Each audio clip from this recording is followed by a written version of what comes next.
பயணிகளின் கவனத்திற்கு.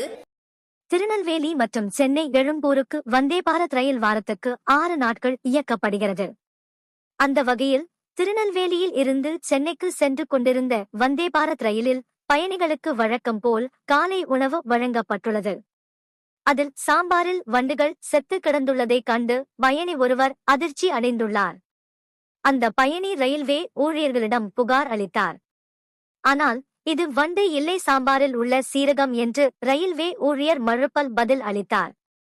இதையடுத்து சீரகத்தில் எப்படி தலை, கால்கள், வால் அனைத்தும் இருக்கும் என அதிகாரிகளிடம் பயணி கேள்வி எழுப்பி வாக்குவாதத்தில் ஈடுபட்டார். சாம்பாரில் இறந்து வண்டுகள் மிதந்து இருப்பதை பயணிகள் வீடியோ எடுத்து சமூக வலைதளத்தில் பதிவிட்டனர். இந்த வீடியோ சமூக வலைதளத்தில் வைரலானது.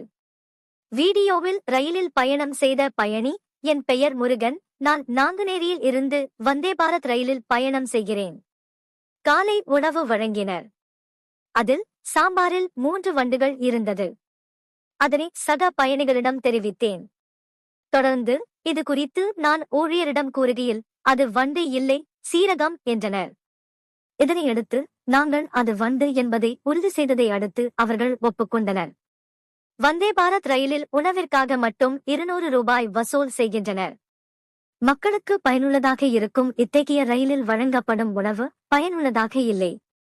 தரமான உணவை வழங்க வேண்டும். இது குறித்து மத்திய அமைச்சகம் மற்றும் ரயில்வே நிர்வாகம் உரிய நடவடிக்கை எடுக்க வேண்டும் என கூறினார். வண்டு இருப்பதாக கூறி பயணி வெளியிட்ட வீடியோ சமூக வலைதளத்தில் வைரலானதை தொடர்ந்து உணவு விநியோகம் செய்த நிறுவனத்துக்கு 50,000 ரூபாய் தெற்கு ரயில்வே அபராதம் விதித்து நடவடிக்கை எடுத்துள்ளது.